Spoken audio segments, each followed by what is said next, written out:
I'm like the Forrest Gump of the Mustang world. I'm really stupid, but somehow I get a lot of cool shit done. Back to this air install. Instead of being distracted by a bunch of other things, here's our wiring harness. This is going to be really easy because the interior is not even back together yet. I'm just going to run this along the side of the car and strap it right to this factory harness, which is down here. Don't mind all these napkins. I had the sniffles a lot. These are probably full of boogers. A bunch of receipts from like Taco Bell, Panda Express. So we're just going to strap right to this. Go right to the back of the car. So this is going to be really sweet, simple, easy. You take a knife to this, but you really don't want to do that and cut your wires, you know.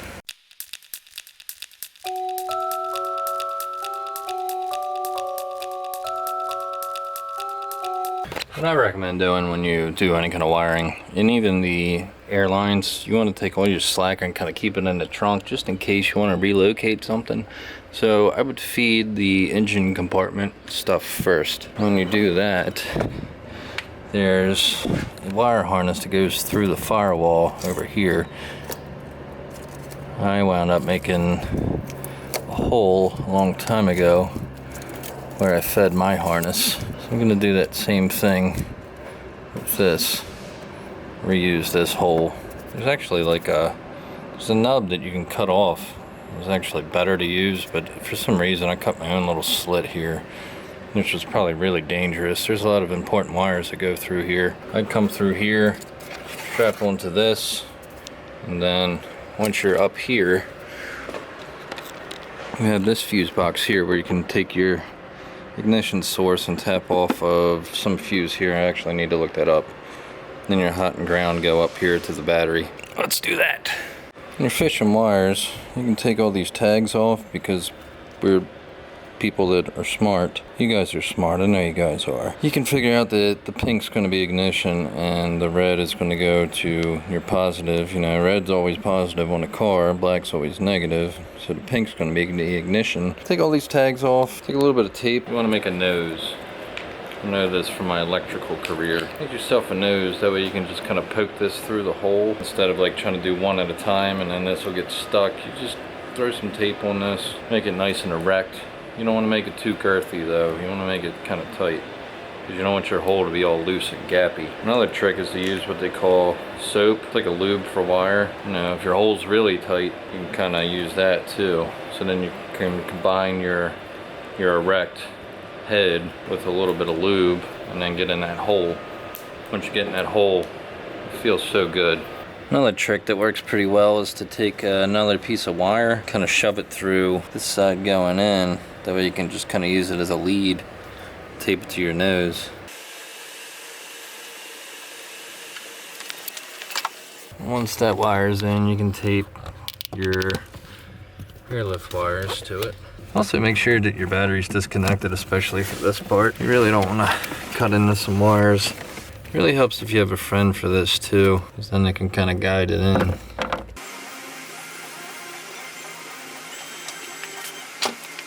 Alright, we got the head through. The jacket's not going to want to come through though. We're going to try it once. Oh, there it goes. Jacket adds a lot of girth, but it's good to help protect it when you're in here and everything. Now we're gonna zip tie it here. Whenever you make a nose, forgot to note, I'm gonna leave an end on the tape. Not something so big that it gets caught, but something big enough to where you can grab it and undo the nose. There's another behind the scenes look of what a car with fender flares and no fender liners looks like. You can see all this gravel and trash, and there's actually a cigarette butt in there. The tires just pick up everything and throw it in. I really need to make some sort of panel for this. I should probably do that before the trip, but I probably won't. I don't have time. When you're doing all this, you want to make sure that you pull out enough of what you need and where you can square it up and everything, because you don't want to strap it down and then have to try to get more slack on this. So leave yourself plenty of room up here. The harness is pretty long. I don't know if it's a universal thing, but they're all pretty long, so you can probably put a lot of slack up front and be fine. I'm using a different style tank, so I still don't know where I'm going to mount everything. But as you can see, there's a pretty good amount of slack to where I can mount the compressor to the furthest point on the car if I want it. Not all tie wraps are created equal. These have little metal tabs in them. They're a little bit stronger. Usually I like to use black ones, but I think I ran out. Here's a quick lesson on cutting tie wraps. You're not really supposed to cut them like with wire strippers or whatever.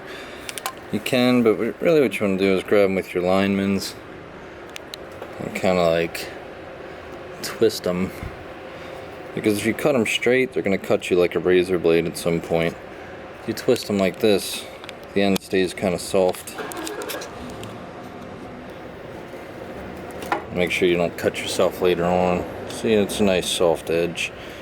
If you just cut it off like this way, it's going to leave like this really sharp edge and probably cut you.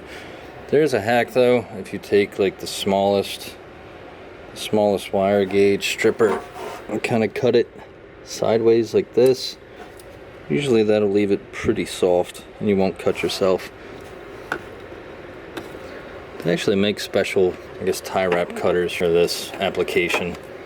My buddy Bob's got some, but I'm too poor for that.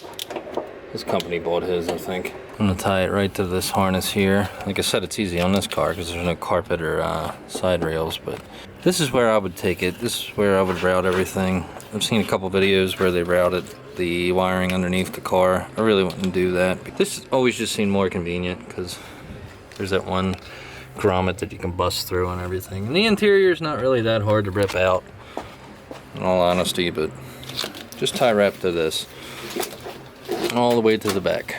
Couldn't remember where the hell I sent the airlines down, but I actually went through this grommet. These are probably like gas tank lines. I went through there, and then you got to tie it up pretty tight, but you can tie right to these lines and some other stuff underneath the car. It should be fine. I like to take these at the same time. It's going to be just the two front bags, and try to stagger them a little bit too, because one of them is going to be longer than the other. Obviously you want to go across the whole car. You don't have to cut anything if you stagger them. If you need more slack on one, you can take it, because you really don't want to have too much slack on these. You want to be able to cut the tip off of it, but that's pretty much it. They don't give you a whole hell of a lot extra. I mean, there's extra feet, but I like having extra slack just in case something cracks. You know, when I'm in the middle of like Nebraska or something, or I don't know, wherever, Colorado, who knows. I just like being prepared, so I want slack. Again, this would be another case for where it would be nice to have another set of hands, but I don't have another set of hands right now. I don't feel like paying anybody. This grommet's pretty nice. It's nice and wide. Oops, don't mind that. I should just not have this in the car. I'm not running a front plate across the goddamn country. Alright, my glip glops. Let's take our light and throw our light bulb underneath of the car. You know, because it's fragile. Let's throw it anyway. Got some really nice tie wraps for this too. These have metal clasp and they're UV resistant. These are really good tie wraps. They're pretty expensive, but I didn't pay for them. I borrowed them from someplace. Now you can see our airline popped out already. You want to make sure that you don't run it too close to your exhaust, obviously, but there's a couple spots there up high. We're gonna take it all up there, like above the fuel line and above some other stuff. Like if it's safe enough to have exhaust close enough to that fuel line, it should be safe enough for this airline. Just don't, you know, burn it on the exhaust. You can see this is the grommet. We went through all the way up there. Put a tie wrap as close to some of these wires as you can, and then tied to this, which is one of your fuel lines, and then you can run above the tank up here, run above this, and you come out down here, and there's this tray that runs along the whole car. You can run the power there too if you want it. It's kind of nice and safe. You can see this has some scrapes on it, but as long as you're up pretty tight, this is where your fuel lines and I guess your brake lines run too. Don't tie anything up yet in case you need some extra slack, but you can run it in there pretty easy. You might have to fish it in one spot with a fish tape or a piece of wire, but it's not that bad. When you run your lines for the front, you really don't need a whole lot, because the strut's actually going to have a braided line that kind of comes off of it.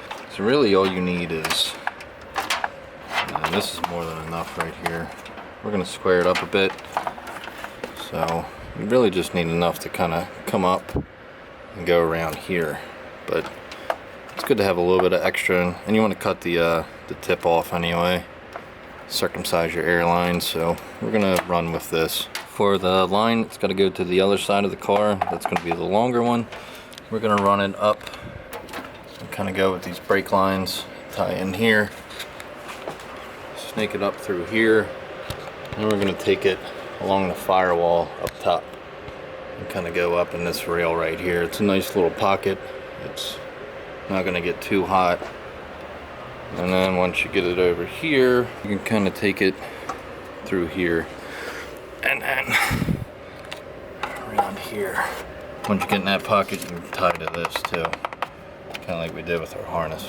Lines are ran for the front, which is pretty much the only part that's difficult. The rear is going to be really easy. I'm still going to cut a bunch of tie wraps, obviously. You can see all those. And I don't know, I might go buy black tie wraps. I feel like that's really going to be noticeable, especially like under the hood. Alright, back from Home Depot and from letting butters out. I got some Teflon tape, some fittings. I guess I'll pre-assemble the shocks at least. Pre-assemble them like that. That washer goes on the shaft, and then that little conical shaped one goes above that, and then a bushing, and then you get that one nut above that one. These are your struts, of course. You have to prefab these a little bit. You have these whips, they'll provide air to the struts. You also have your end links, which are a little bit shorter than the stock ones, because you're going to be riding lighter and stuff. Here's your fittings that you're going to want to put on the end of these little whips. I'm going to use flared wrenches so you don't mess up your brass fittings and stuff. So buy a set of these. These come with 3/8 and quarter. Make sure you use the 1/4 inch ones. They're going to be the smaller ones. Take these plastic caps off too. These are just dust covers. Take them off.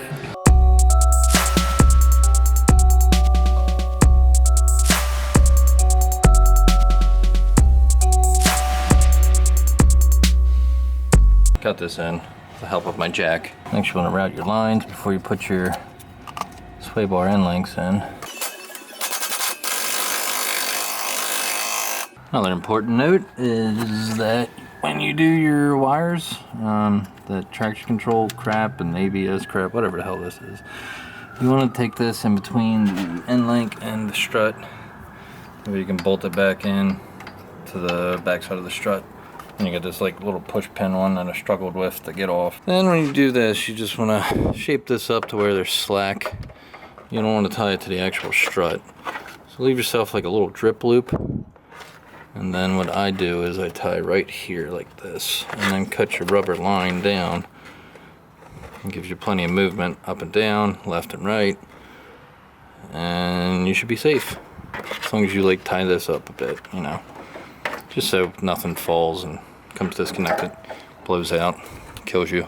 One thing I always try to do when I'm messing with air suspension or coilovers or anything really, I try to take care of one corner at a time, like get it 100%, check, make sure everything's tight, make sure all the lines are where they're supposed to be, and make sure they're out of the way, nothing gets pinched. Double check everything, like I said, I want to make sure that these strut bolts are really tight, and make sure the top nuts are really tight too, which I haven't done those yet.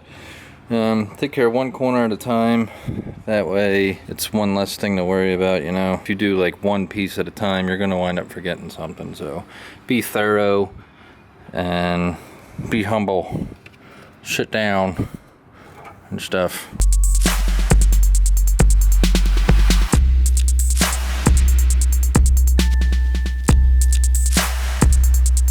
You don't necessarily have to take that directly to the battery, but I always do, just because what better source than the source of where it's coming from. You want to put a fuse on that. That way, if something happens, you have a fuse. Because if you just land this directly, you're going to burn your car down. I always throw a little bit of electrical tape around something like this, just because.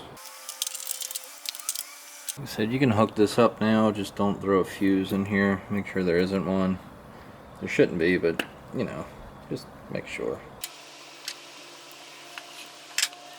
I'm gonna pull the bumper off because we're gonna do a splitter. And I think it'd be easier to do it this way. I like the bumperless look. Makes her look like a drift car. I still don't have the tank drain. It's one of those things, like I don't know if it's going to show up tomorrow. If more stuff shows up tomorrow, then I'm kind of putting this all together for nothing, because I'll have to take it back apart to drain the tank. I would like to do my leak down test tonight though, and it's like 10:30, so maybe I will.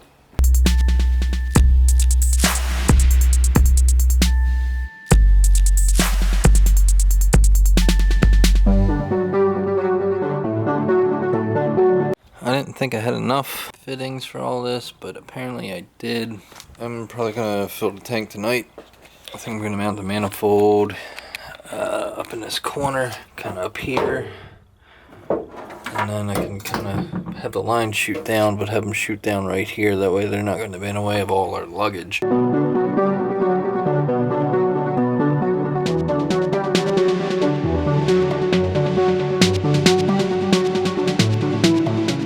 When I did my original bags, I never put any kind of sealant around the little air fitting that's in the back bellows. And the rear leaked for like years. Not bad, but a couple pounds overnight.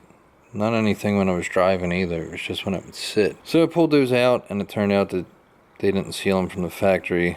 So I pulled these out, and they're actually pretty well sealed from airlift, so I probably didn't need to pull them out and re-Teflon them, but I did anyway. Here's a neat little tip that I haven't seen on other videos. This air fitting has to line up on the top of the trunk so you can actually put the air line in it. You have to do that through the trunk. So you need to drill a hole, and you want this to line up with that hole. What I do is, because you have to screw this on, and there's that little wing nut thing that I'll show you, I put a little Sharpie mark right here where the line is, so I can kind of line it up with the hole and kind of see it. Kind of makes it easier when you're doing it by yourself. Put a little line there, line that up, and you're good. Skipping a lot of parts of this install just because I'm tired and I haven't been using my time very efficiently, but the manifold's mounted, most of the lines are ran, tank's all sealed up. It's not mounted. Compressor's not mounted. I need to run these last two lines for the rear bags, and then I'll be able to put some air in the system and see what's leaking, if anything's leaking. Hopefully nothing. One thing that I do, it's really hard to see, is instead of drilling the normal 1/2-inch hole, I have these like plastic grommets. Gives you a little more room, and if you ever need to pop the connector out or the hose out of the connector, it's a lot easier to do it this way. If you use those little ones that they have, you'll never get that hose out of that connector. Trust me, I've been there. But with this one, you can just kind of pop it in, give it a little tug, put the grommet down. And if you ever need to take it out, you take the grommet out. You can kind of take a small screwdriver, hit the top of the connector, and then you can pop the line right out. It's hard to believe, but I think I got everything hooked up. So I can actually do my leak down test tonight. Put the fuse in and turn it on. I really like Viair compressors. Look how pretty they are.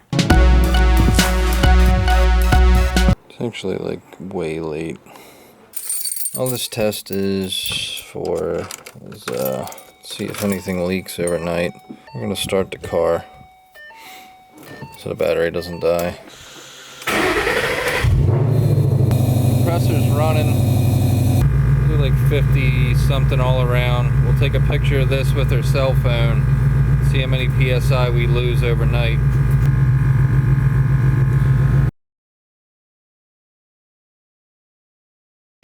It's Thursday, 1:20 p.m. Got a really late start today. Was very tired, and the puppy woke me up at like 6.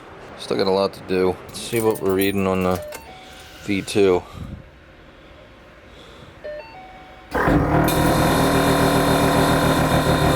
It's not bad. Tank's leaking.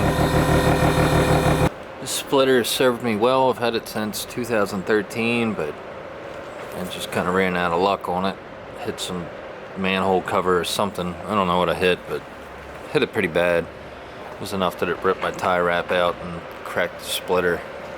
The rod's been bent for a while because I kept hitting things with that. I ride around kind of low even with bags. I'm surprised it lasted this long. but it's time for a new one.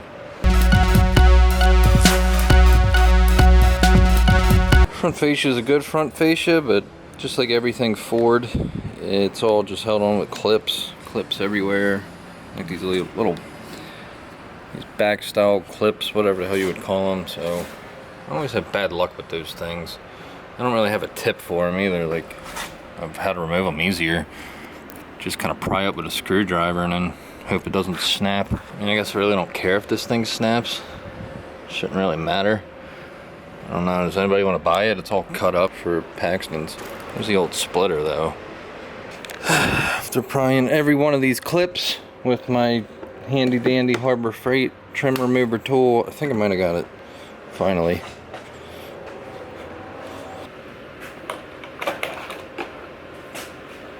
And this is pieces of the bumper that haven't been seen in 3 years, 4 years. Look at this. This is the original blue that I did. It's the original plastic dip.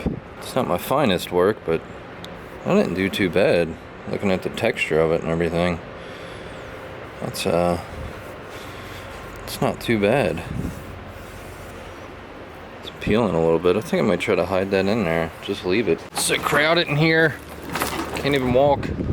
Wise man would have just did the splitter, but I am not a wise man.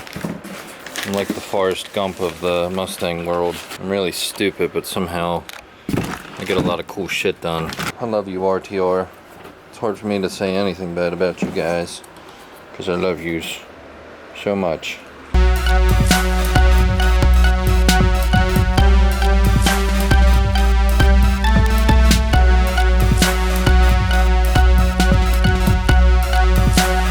Front fascia's on. Just gonna throw this beautiful splitter on too.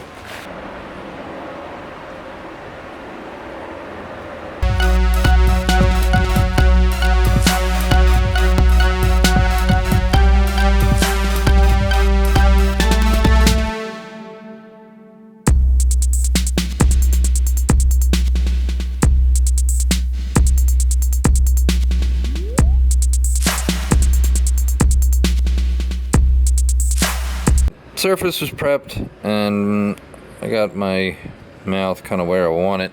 Had to look at some old pictures to see where it was actually sitting because I really liked the last one. I'm not really a vinyl expert. I think it's probably better to cut it a little bit closer to the decal. I kind of left this gap here. I should have cut all this out, made it a little bit shorter. I'm gonna do that on the other side.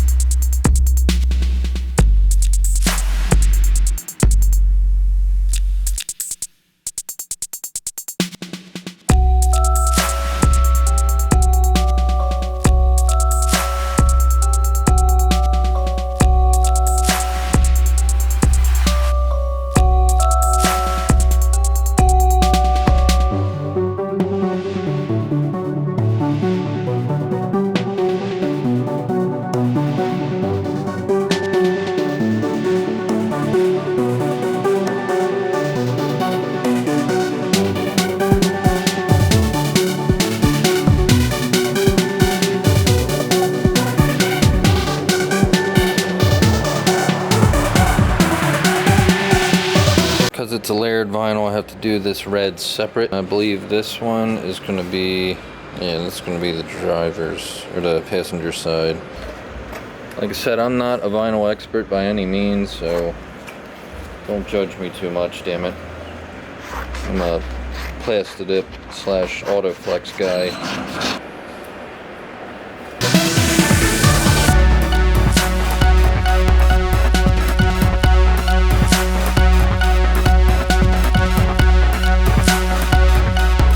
Not sure if I talked about these yet. Can't remember. It was like 3 days ago. These are the Nitto Envos 285/35 19s. They're really wide in the rear. And they're on the RTR Tech Mesh wheels. They're gonna look freaking crazy amazing. I'm very excited about this.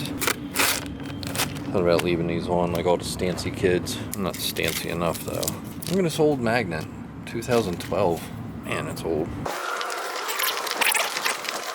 I'm gonna put my center cap in for a little photo op. Crown jewel. Damn, they look good. I want them for the Fox body. God, looks so good. Really want these wheels in like a 17 though. A little bit too tall for the Fox.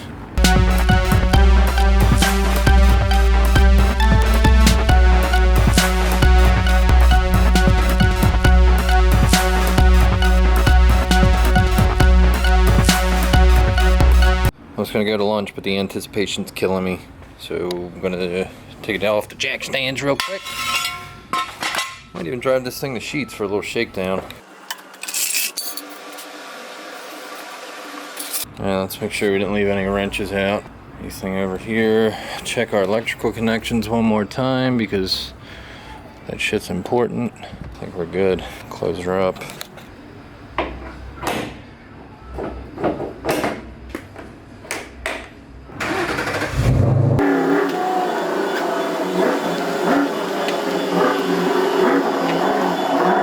Alright, once again the temptation's getting to me. I was gonna wait till I got back because I'm starving. I'll try to air it out.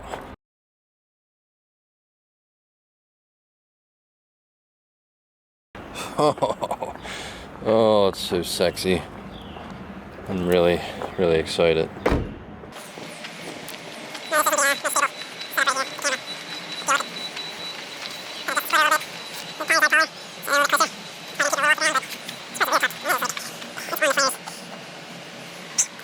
So happy right now.